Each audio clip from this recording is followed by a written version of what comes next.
मंडा पिठारे पूर देवाई गाजर बंधाकोबी आलू फूलकोबी मटर छुई बीट आ पियाज टे काटी नहीं कड़ई बसईकिना लंका टे भाजीदेली तापर टे जीरा देदेबा जीरा टे भाजीदेबा जीरा लंका भाजी गला एथर काढ़ीदेबा ताको एबे सोरिष तेल दबा जीरा देदेबा तापर पियाज देदेबा पियाजटा हो गला भाजी हो गला तापर दबा बीट आग पकईदेबा बीटा टिके हल्का भाजी हो गला तापर परिवा सबको दबा कोबी गाजर आलू मटर छुई फूलकोबी सबू एकाथरे पकईदेबा लंका गुंड हल्दी गुंड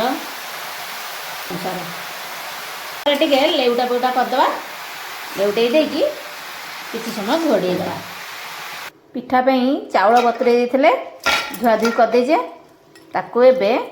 ग्राइंडिंग करदे एबे ग्राइंडिंग सरीगला देखंतु ए भाया पूरा पेस्ट करिए पूरा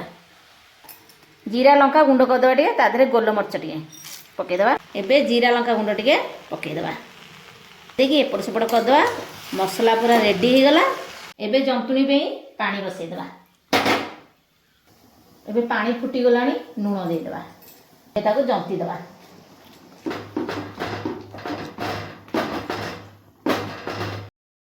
खली पूरा रेडी हो गला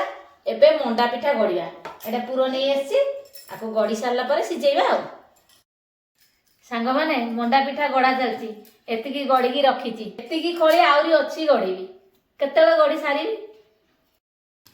पिठा गड़ा सरीगला एबे इडली छाँच बसईदेले तापरे छाँच तक सजाड़ीदेवा गोटे पिठा तापरे देदेबा सिझीज साइज करके देदेबा थे देदेले एबे ताकू घोड़ेदेबा घोड़े देकी 10 मिनट छाड़देबा सिझापे देखीदेबा सिझीगला कि ना नाई सिझीगला एबे गोटे गोटे काढ़ीदेबा ताकू पिठा पूरा रेडी हो गला पूरा केते सुंदर देखा बढ़िया सॉफ्ट होईची एमती थरे बनईकी खातु आउ को माने एमती परिया पिठा खाइथेंती मते कमेंट करिए निहाती केते सुंदर होईची देखंतु परिया पिठाटा केते बढ़िया पूरा सॉफ्ट पूरा